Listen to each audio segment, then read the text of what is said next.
Kasus kekerasan seksual. Kekerasan seksual. Maraknya kasus kekerasan seksual. Pelecehan seksual. Selain lemahnya penegakan hukum terhadap para pelaku, kurangnya perhatian dan empati terhadap korban kekerasan seksual juga menjadi perhatian. Alih-alih mendapat dukungan, korban kekerasan seksual seringkali mendapat stigma atau label negatif dari lingkungannya.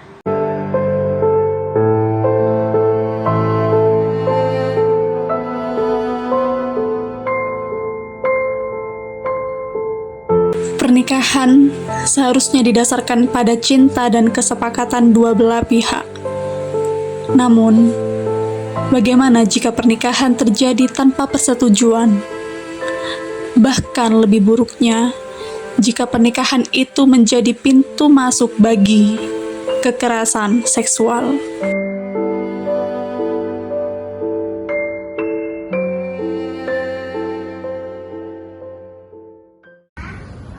Dok, sini Ibu mau ngomong. Iya, Bu. Jadi gini loh, Dok. Kamu kan sudah lulus SMK. Gimana kalau kamu nikah saja? Emoh, Bu. Aku kisah pengen kuliah, pengen sekolah tinggi kayak konco-koncoku. Ibu ini sudah tidak punya dana untuk membiayai kamu kuliah. Itu loh, Dok. Pak Riki, jagal sapi. Kayaknya hidupmu makmur kalau sama dia. Bu, Pak Riki itu wis tua, duda, jelek, gendut. Ya mau lah Bu, aku sih pengen kuliah, pengen pendidikan yang tinggi. Tapi Pak Rizky itu punya sawah berhektar-hektar. Jadi hidupmu nanti kalau sama dia itu terjamin, Dok. Ngapain kamu kuliah-kuliah? Kuliah tuh mumet. Mending nikah aja, kamu tinggal duduk, tidur, nerima uang. Aku gak mau Bu, aku tetap mau kuliah. Wes. Kamu ini anak durhaka, gak mau, gak patuh sama orang tua. Bu, aku pengen keluar dari pernikahan paksa ini.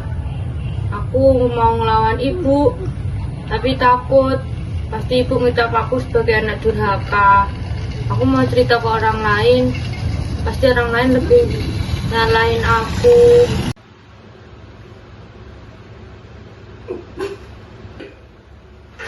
Sudah, Mbak. Kok lama ya?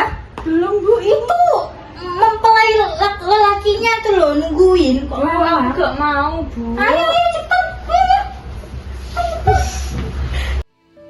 Di Indonesia, ribuan anak perempuan dan perempuan dewasa menjadi korban perkawinan paksa setiap tahunnya. Bukan hanya hak-hak mereka yang dirampas, tapi juga kehidupan mereka berubah menjadi neraka yang penuh kekerasan.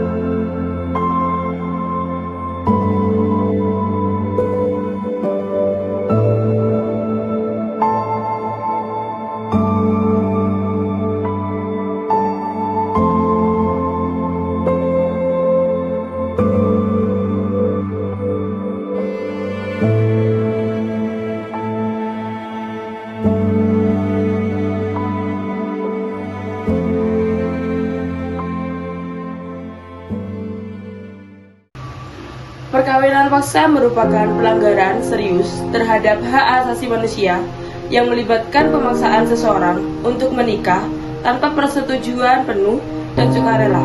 Pada praktik ini, tidak hanya merampas kebebasan individu, tetapi juga seringkali berdampak buruk pada kesehatan fisik, mental, maupun emosional bagi korban. Pernikahan paksa diatur dalam beberapa pasal, yaitu yang pertama pasal 335 ayat 1 ke 1 KUHP mengatur tentang pemaksaan dengan kekerasan. Yang kedua pasal 10 ayat 1 huruf E UU nomor 12 tahun 2022 tentang tindakan pidana kekerasan seksual UU TPKS mengatur tentang pemaksaan perkawinan sebagai tindak pidana kekerasan seksual. Yang ketiga, pasal 6 ayat 1 UU Perkawinan mengatur bahwa perkawinan harus didasarkan atas persetujuan kedua calon mempelai.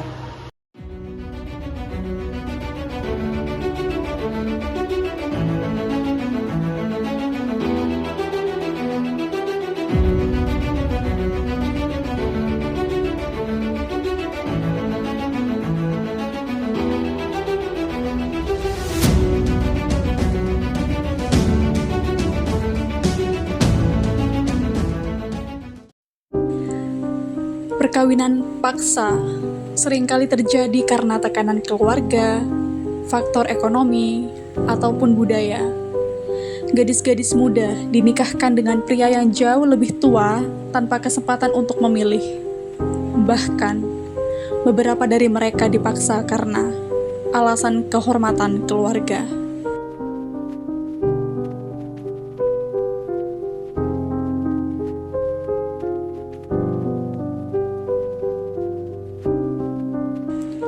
Perkawinan paksa adalah pelanggaran hak asasi manusia.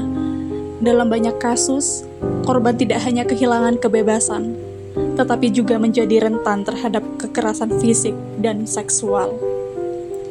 Menurut laporan, korban perkawinan paksa lebih beresiko mengalami kekerasan seksual dalam rumah tangga.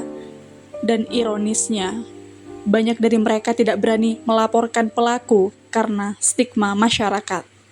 Pernikahan adalah suatu komitmen besar dan penting untuk merasa nyaman serta dihargai dalam hubungan. Kekerasan seksual, terutama dalam hubungan perkawinan, menciptakan trauma yang mendalam. Korban merasa terperangkap, malu, dan takut untuk berbicara. Ini sangat mempengaruhi kondisi mental mereka. Kekerasan seksual dalam pernikahan meski seringkali dianggap tabu dan untuk dibicarakan, tetapi ini merupakan bentuk pelanggaran hak asasi manusia.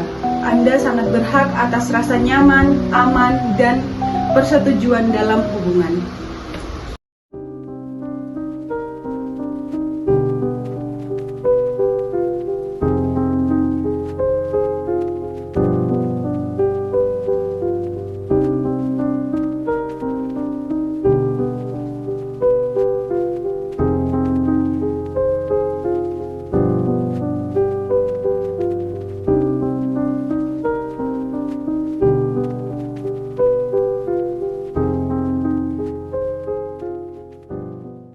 Bu, aku capek, Bu. Aku pengen cerai. Aku ngerasain kekerasan terus di rumah tanggaku. Diapain aja kamu? Dipukul-pukulin, Bu. Lihat nih, Bu. Kamu habis ngelakuin kesalahan apa emang kok sampai seperti itu, Ndok? Aku nggak mau nurutin kemauannya Pak Riki, Bu, untuk berhubungan seksual. Karena aku masih tertekan, nggak mau, Bu. Seharusnya tuh kamu mau, Ndok. Kan itu kewajiban kamu sebagai istri untuk memenuhi hasratnya suami. Ibu kok ngomongnya kayak gitu sih, Bu? Aku nih anaknya Ibu. Lihat nih anakmu mukanya, Bu, dipukul-pukulin. Sudah, Ndok. Jangan nanya saja. Sana pulang. Kamu tuh ditungguin suamimu loh. Sana.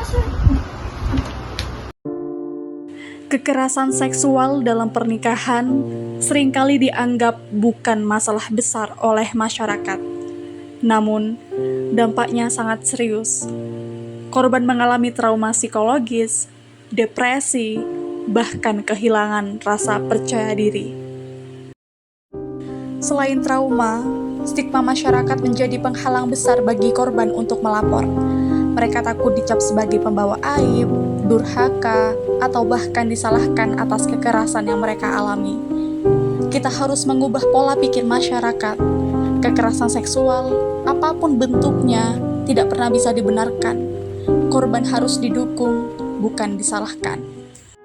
Jika kamu atau seseorang yang kamu kenal menjadi korban, beranilah untuk melapor.